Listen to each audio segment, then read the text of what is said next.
dudes, welcome to Splat from the Past, the only 80s themed horror and sci-fi show where things could get totally radical. Now today I am just so excited because I will be interviewing finally someone affiliated with the 1985 family sci-fi cult classic D.A.R.Y.L, underrated family sci-fi cult classic I should say. Her name is Gabrielle Kelly. She was the co-producer of the movie. And she's done lots of other things as well. She did some work with Sidney Lumet on Prince of the City and Death Trap. And then she made some little movies like Stag and All the Queen's Men. And she wrote and directed a movie called All Ages Night. And she teaches as well. And I'm going to find out about all that stuff today.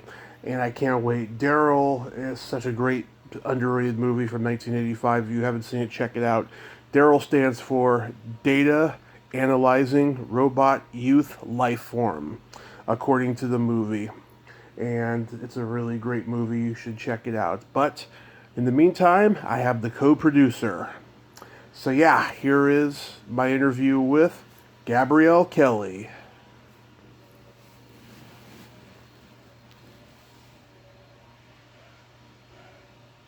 So, going back in time, did you gravitate toward films early on in your childhood?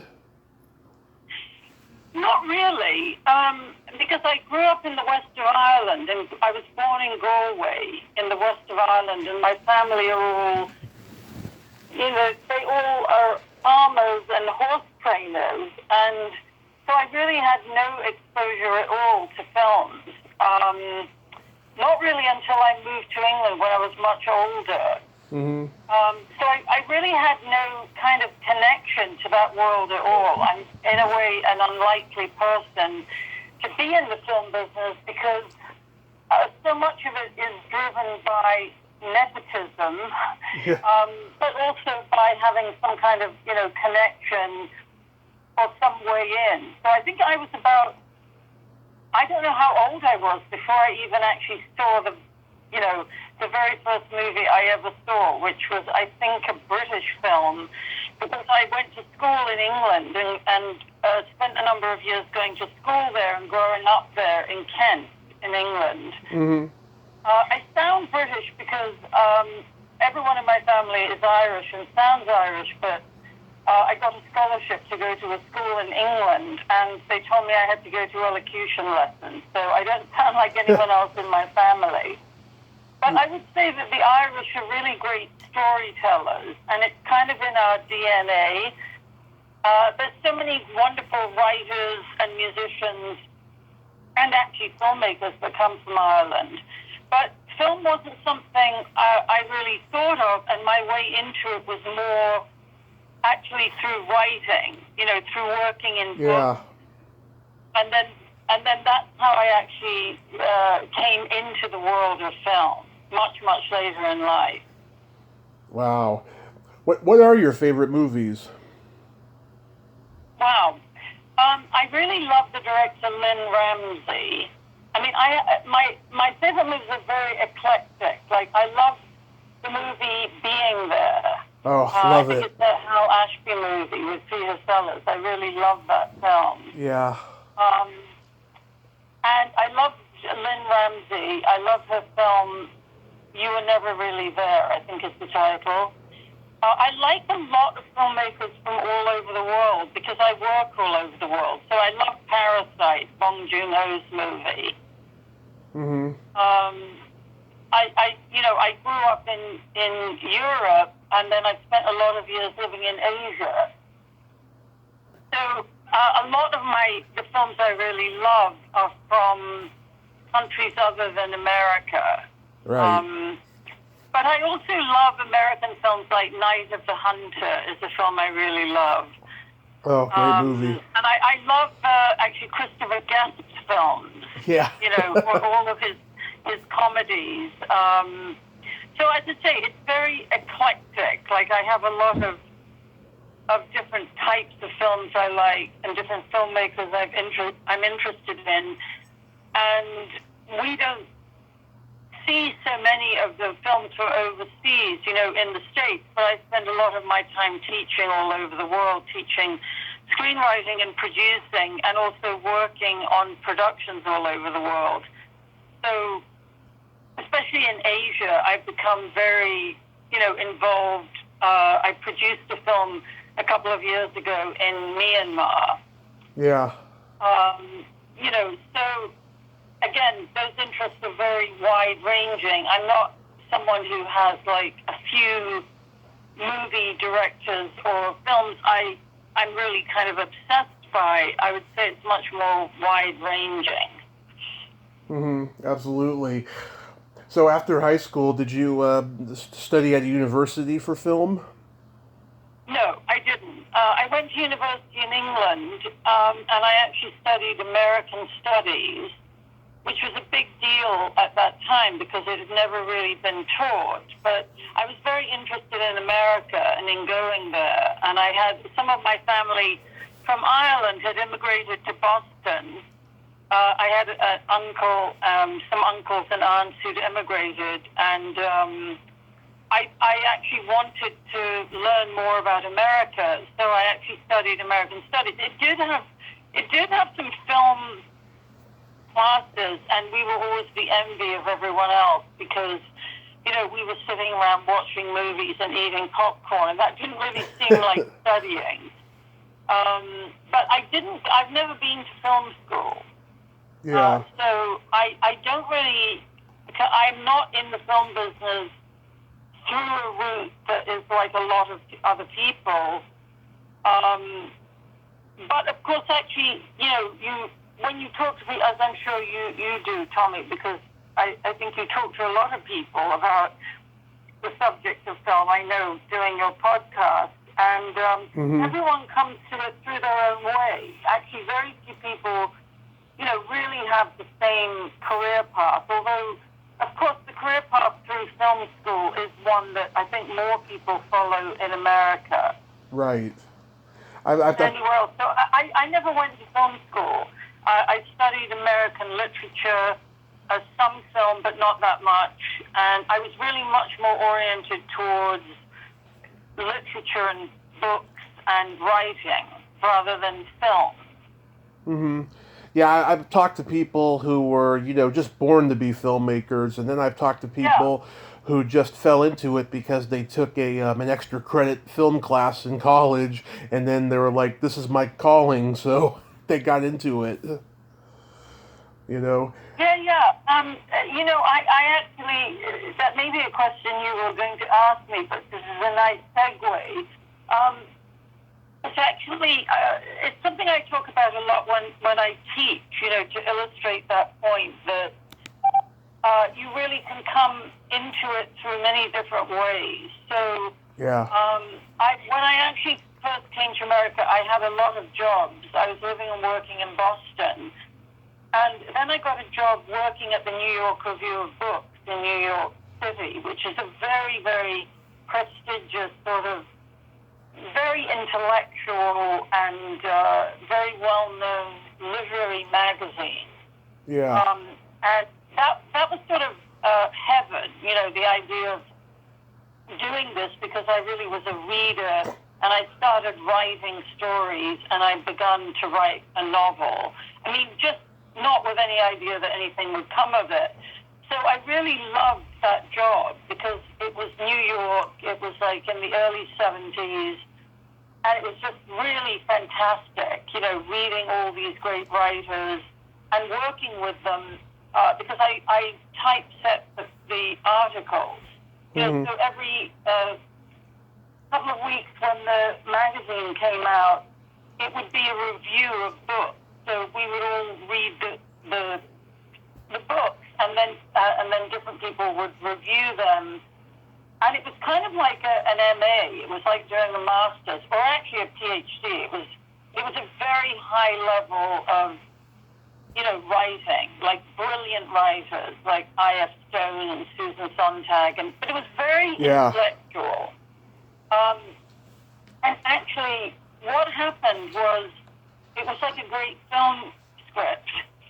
A film script of a horror movie, I would say.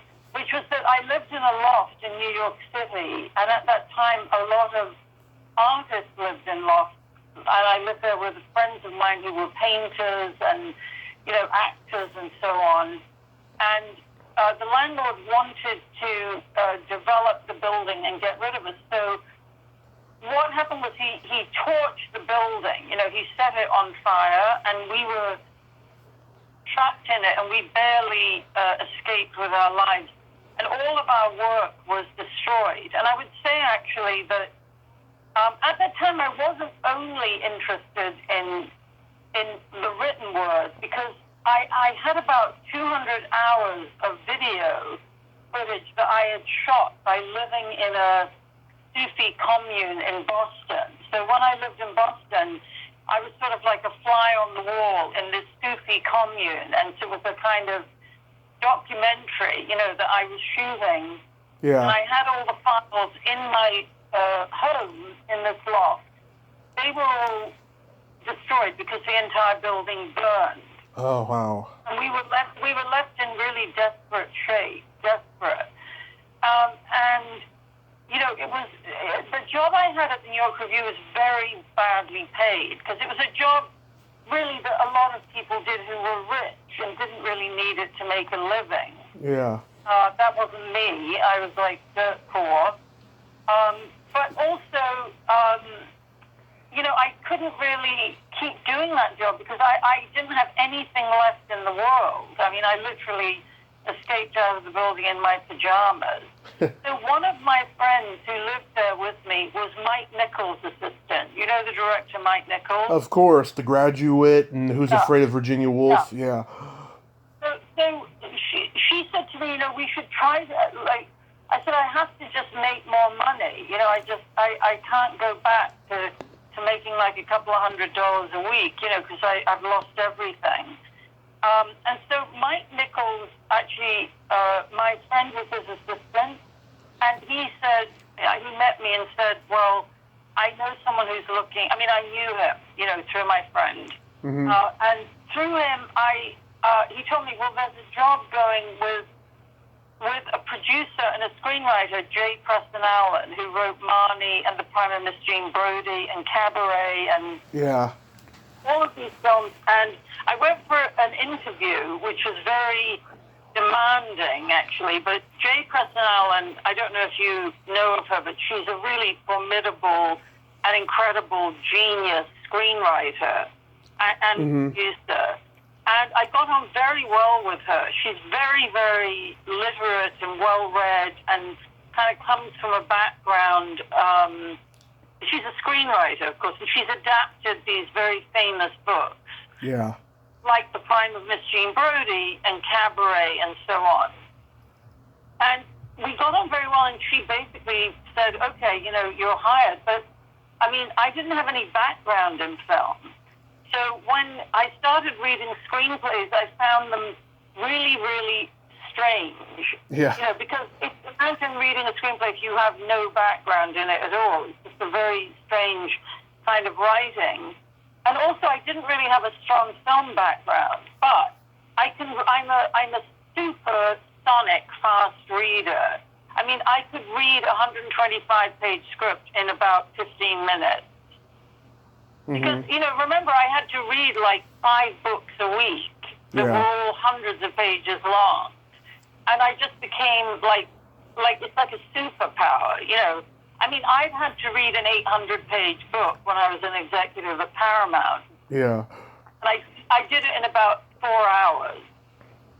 So the thing is, I could read like the most incredible number of scripts really quickly.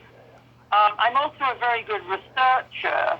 So anyway, I ended up, this is actually segueing into D.A.R.Y.L, because I ended up working there for about 7 years, and I worked on very, very closely with J. Preston Allen, researching films like Prince of the City and working with her as her assistant, Yeah, I was gonna ask about that. There are Sidney Lumet movies.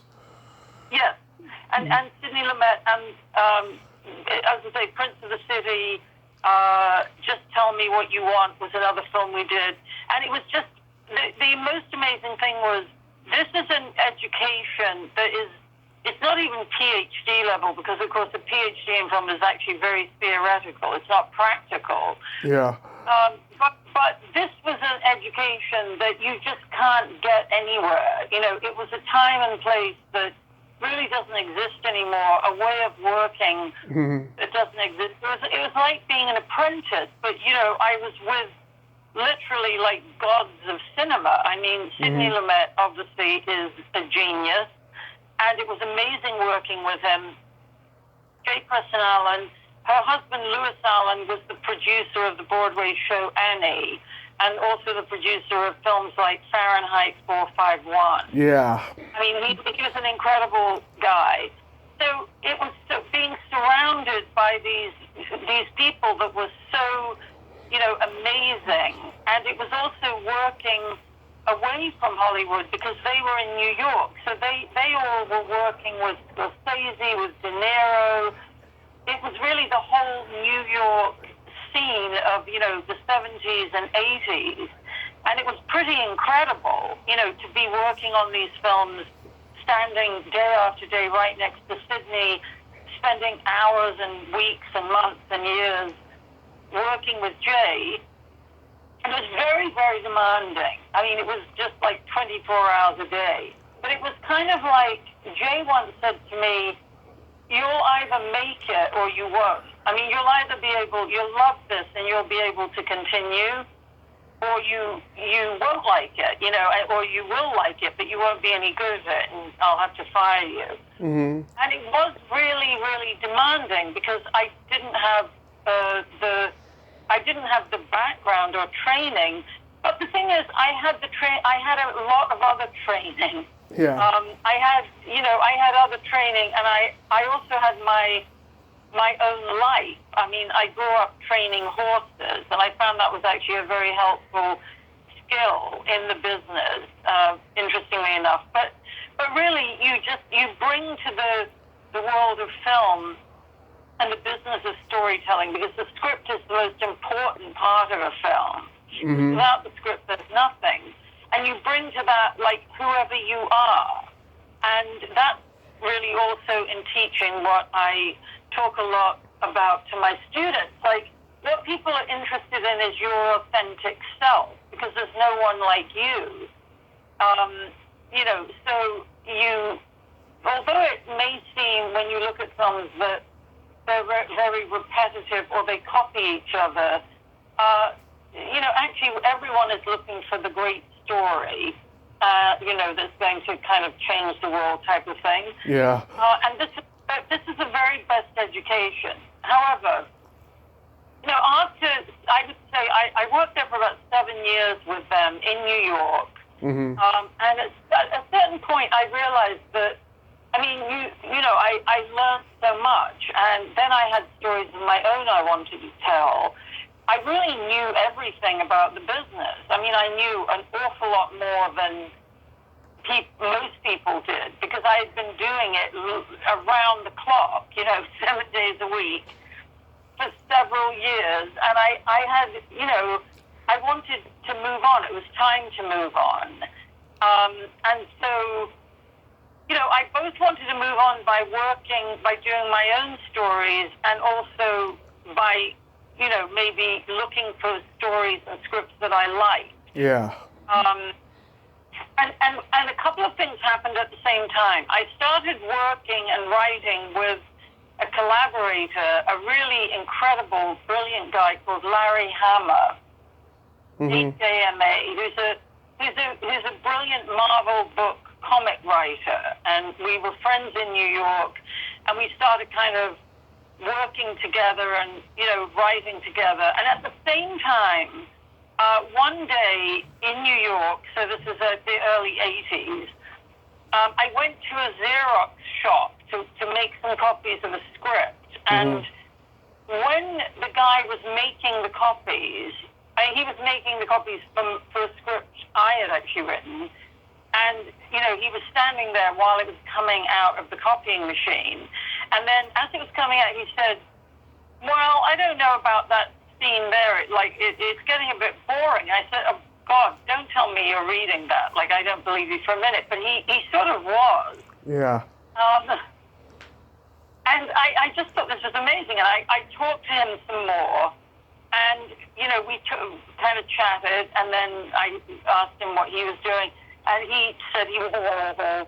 And he'd written a script or a script. I said, what was it about? Because that's the way that conversation goes in the business. You know, what's it about? Like, what's the story? And he said, it's a contemporary Pinocchio story. And it's called Most Wanted Boy. Yeah. And I just said, oh, wow, I love that title. And I love Pinocchio.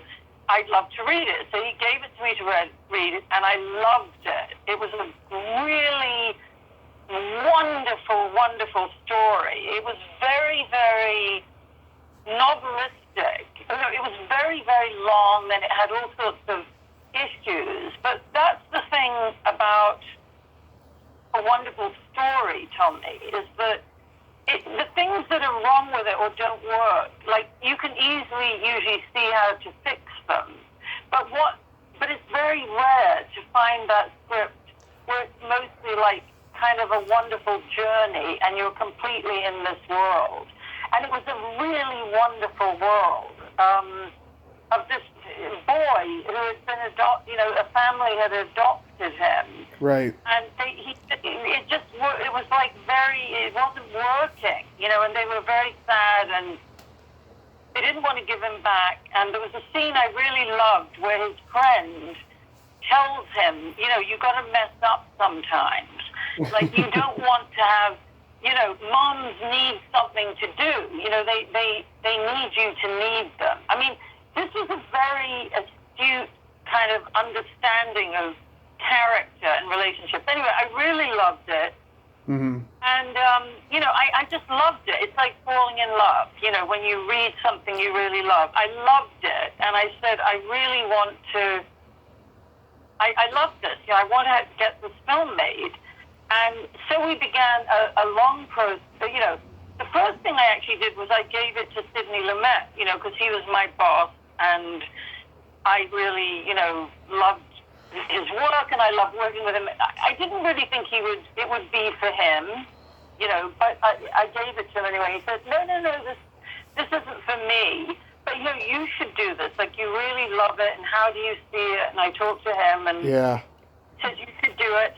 And then I showed it to Jay, and she said, well, it's kind of a kid's movie, but, you got to get moving and get on with things. And so essentially, there was a period of time when I actually went to Hollywood, and I'd never been, and that was pretty incredible to go out there. And actually, when I was out there, I sold a project that I had written, and I didn't even understand that I sold it because I met someone in the Beverly Hills Hotel for breakfast who I knew just through working with them on the phone. Yeah. And this guy said to me, what are you doing? And I said, well, I just finished writing this story. And he said, what's the story? And I told him the story. And I told him that I'd worked on it with a friend of mine and that Milos Forman was very interested in it. He said, oh, I love Milos Forman. Yeah. And then he said, okay, I like that. I want to, follow up with it. So, have your people call my people. But I had no idea what he was talking about. Like, really. I mean, although I had been involved with the film business at a very high level through Sydney and through Jay, but I ended up being able to actually sell that to Warner Brothers, but separately from D.A.R.Y.L. So back to D.A.R.Y.L. Sydney and Jay didn't want to do it. It was time to move on. And I ended up actually connecting with a really incredible producer, John Heyman, who was a brilliant guy who put together financing for all the studios and had done all sorts of amazing films. He also, he's British, and as an agent, he'd represented Elizabeth Taylor and Richard Burton. And he was really sort of film royalty. His son, David Heyman, was a PA on D.A.R.Y.L, and he's now the producer of Harry Potter. Mm-hmm. And all sorts of other, the Heymans are a very, huge film family in England. Norma Heyman, his mother, is also a really wonderful producer. Anyway, David Heyman came on board. He's very, very powerful guy, and he absolutely loved this script. I mean, he loved it, and it was just incredible having someone like that love it. And we quickly put together the financing for the film, which was about, I think, $11 million with Paramount and Columbia. And we then attached a director called Simon Winster. Yep. Who's an Australian director who had never made a film in America. And we were sort of, off and running, off to the races. This would be 84, around 1984. So we actually ended up shooting most of the film was shot in Orlando, Florida. Yeah. And then a lot of the studio parts of it was shot in London at Pinewood. And the story of the film had a very sort of tragic, kind of horrifying event happened that really did affect the film a lot. I feel that this event actually told me affected the film so greatly because I really think it could have been a huge hit. I meet people every day who tell me that they've seen D.A.R.Y.L. I mean, it's a kids movie, it's a perennial. It's not a classic film per se, although it's based on a classic. Yeah. But what actually happened was we shot in Orlando, Florida. That was an amazing moment because it was the first film I ever produced. And so there was a moment, at like 6 o'clock in the morning in Orlando, Florida, when the director said, roll camera, that was really incredible, because this was very far from training horses in Galway, Ireland, in the rain. Mm-hmm. And, it never snows in Florida, and we went there to shoot all the scenes of playing baseball in the summer, and, of course, the way film is, like, the minute he said roll camera, it started snowing. I mean, literally snowing in Orlando. So that's film for you. Yeah. But when the film, we then moved on after shooting a number of weeks in Orlando. Very difficult because you have all children, child actors and a child lead. We shot at Epcot in Florida through John Heyman, who had very, very high-level contact. Then we moved on to Pinewood. We shot there for a number of weeks.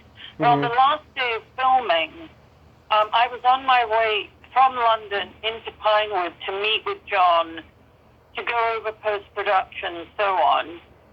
And John was involved, so he was the lead producer, the very experienced lead producer. Yeah. And on my way into the studio, it took hours. There was a huge, pile up of traffic, and I was just like, oh my God, I mean, this is just awful. I'm hours late. But when I arrived at the studio, I found that John Heyman had been involved in a head-on car crash and was now in intensive care. Mm-hmm. Yeah. And this was really horrific. Yeah. On top of that, I, as a young woman producer, it's not really a woman's business, and it was even less so at that time. Yeah. And there was a very, very good line producer, Bert, blanking on his last name. They were very experienced producers, much more experienced than me. But the fact is, I was also a producer, and I was the one who had found and developed the project. I had actually been with it longer than anyone. And now we had lost our, key producer and also the person with the relationship to the studios. His life was in danger, so that was horrific for his family. But now we had to do all the post-production and launch the film without John. Mm-hmm. And I was in England then for several months, maybe even a year longer. The release got delayed, and then without the power of his connections, and thank God, by the way, he lived. He came through that and went on to go from strength to strength and do many other incredible things. Mm-hmm. And he died a couple of years ago, and I was able to be at his memorial service in New York and pay my respects. He really was an incredibly formidable and accomplished kind of genius of film, and especially of film financing. Yeah. So thank God he made it through, but he didn't make it through until D.A.R.Y.L was released. But, you know, if you don't have a very powerful connections in the studios, the release of D.A.R.Y.L really was very compromised. Yeah. You know, it didn't really release in the way that it would have released had John been around. It was kind of a much smaller release. I don't think it was really particularly promoted. And so it didn't, you know, kind of hit all the targets, etc. But the thing is, it's been an evergreen. You know, it just goes on and on and on and on. Yeah. And of course, it had wonderful people in it, like Michael McKean, who's in all of Christopher Guest's films. Yep. Mary Beth Hurt, Colleen Camp. Colleen Camp is a very good friend of mine. Mary Beth Hurt was wonderful. And of course, Barrett Oliver, who I don't know what he went on to do. He didn't kind of... Well, he did... He did Cocoon 1 and 2. Yeah, hard to be a child actor. Yeah. But just recently, and I don't know if I'm jumping ahead too much. Go ahead. One of the casting people on D.A.R.Y.L, the casting director was Gretchen Rennell, and the woman who worked with her is called Ruth Lambert. Really wonderful people, and Ruth did an amazing job. And you know, I was sent this article that Turner Networks, TNT, and TBS have put into development a sequel to the 1985 film D.A.R.Y.L, starring Tony Hale. Yeah. It's kind of Hale as an older version of D.A.R.Y.L.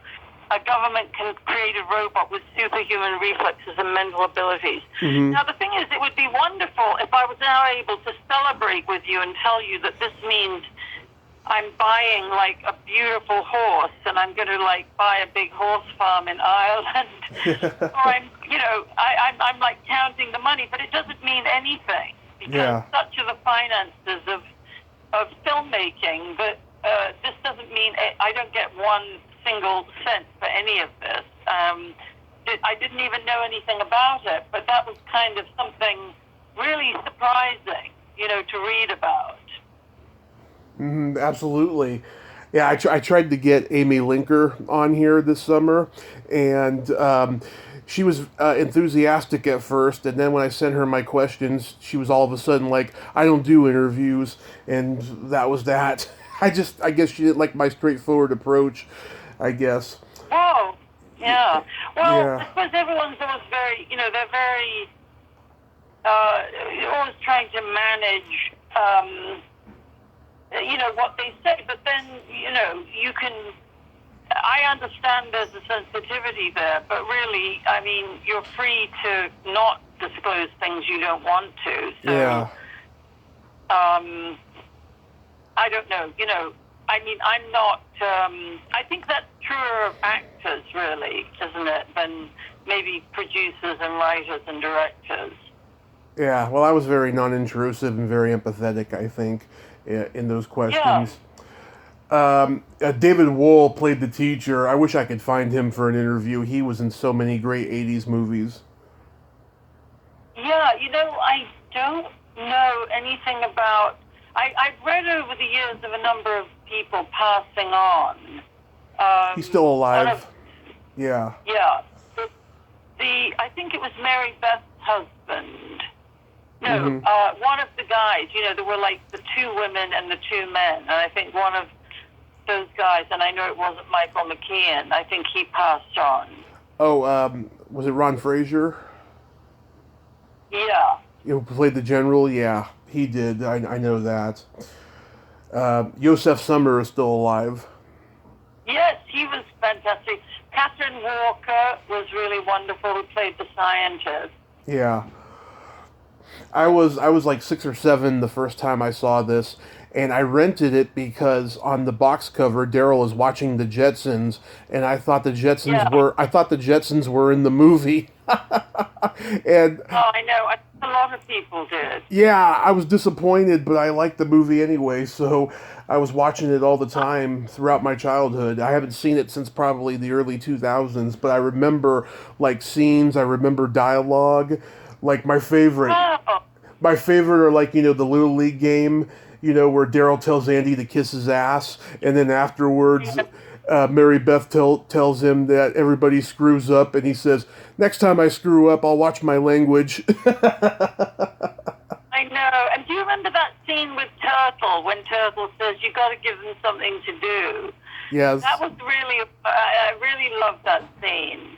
And of course, it was very I mean, it was a huge deal for me because I actually, as I've gone on, in life and in the business, I just realized, like, wow, that was such an incredible achievement to get that done. I realized how amazingly, privileged and insanely lucky Yeah. I've been in life to work with these people, not kind of at a distance, Tommy. I mean, really working, sitting like right next to them, day after day, hour after hour, like working with Jay on like 15 or 20 drafts of the script, The Verdict. She wrote many drafts of that script. In the end, Sydney went with the David Mamet version.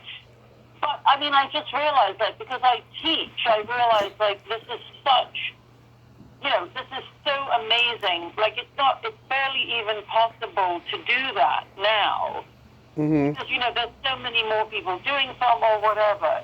But even more astounding than that is like how impossibly difficult and it is to get a film made, especially a studio picture.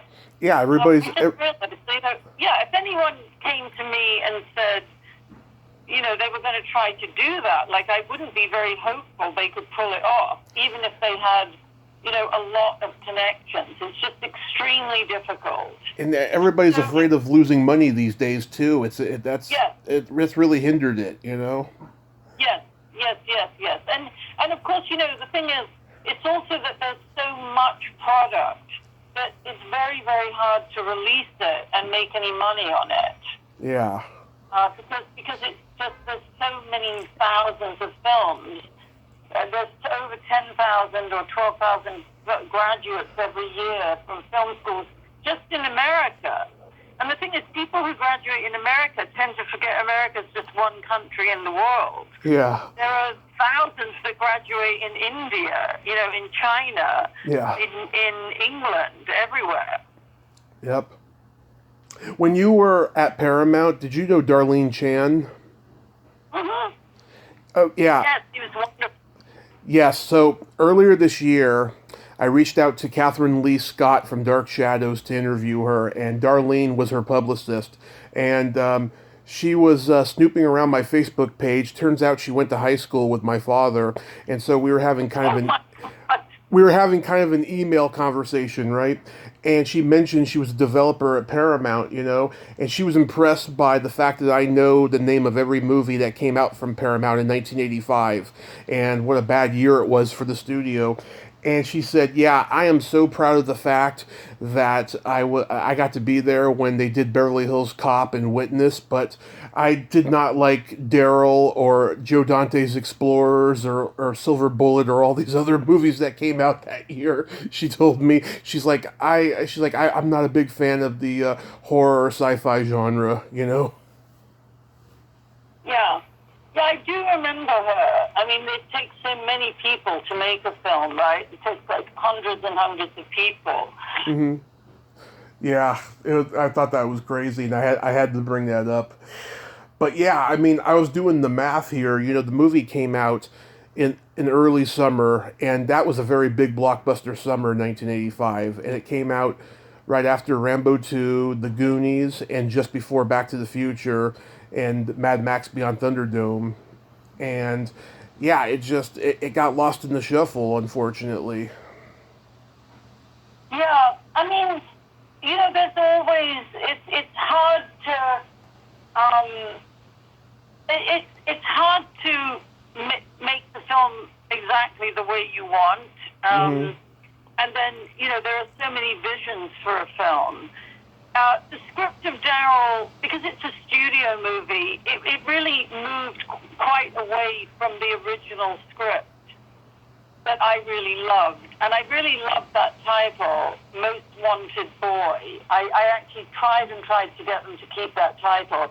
But the thing is, subsequently, I worked at Paramount for almost a decade, Yeah.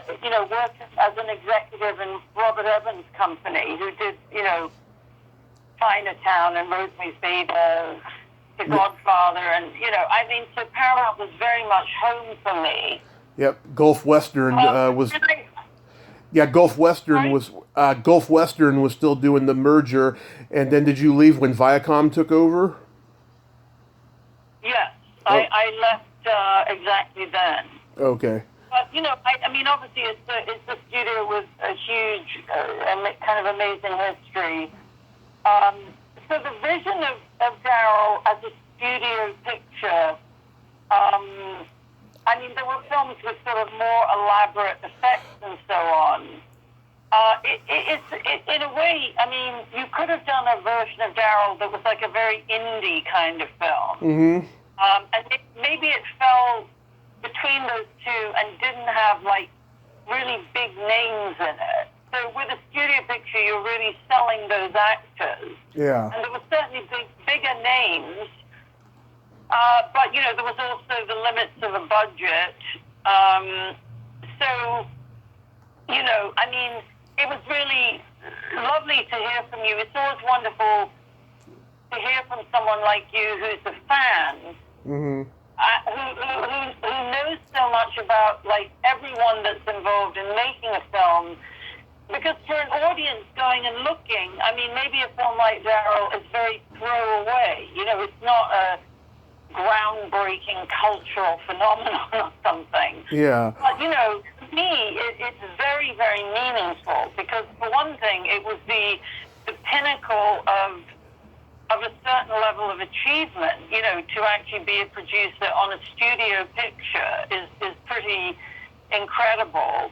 And I give anyone a B plus for making any film because it's incredibly difficult to do and takes so many hundreds of people.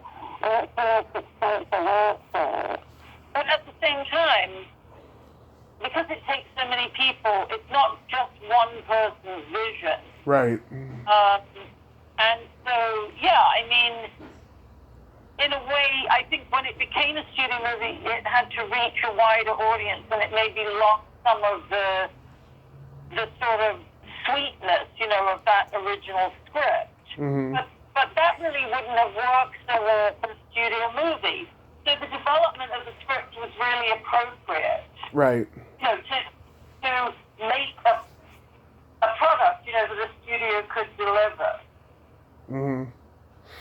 And then, in the late 90s, early 2000s, you were producing movies like Stag and All the Queen's Men, and then you wrote and produced a movie called All Ages Night. Oh, yes! That makes me smile that you... I never seen it, but I'm intrigued. Like, where did that come from? Please email me your address and I'll give you a gift that very few people have. Oh, that's very nice. I will send you a DVD. That's very nice. Thank you, Gabrielle. But yeah, so Yeah, I wrote that, and I raised the money for it. I wrote it with my friend Larry Hammer, and unfortunately, Tommy, that film was about to be released in 2008. There couldn't be a worse year. The only other worse year was 2020. yes, yeah, because of the recession in 2008, right? Yes, essentially couldn't get the picture distributed. And I don't know, you probably just saw the trailer online. Yes. But it was a very small indie movie about a kid. He's actually the kid in the movie is the son of Dave Morris, I think his name is. He's quite a well-known music guy who used to sing with Annie Lennox. Mm-hmm.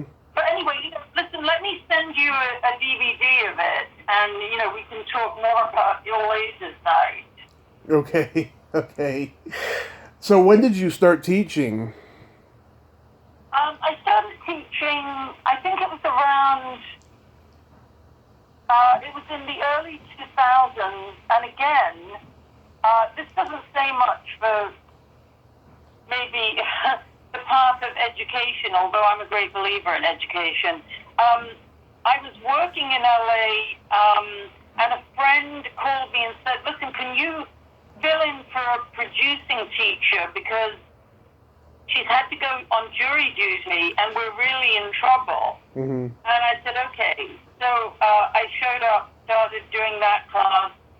One thing led to another, and I really love teaching because teaching teaches you.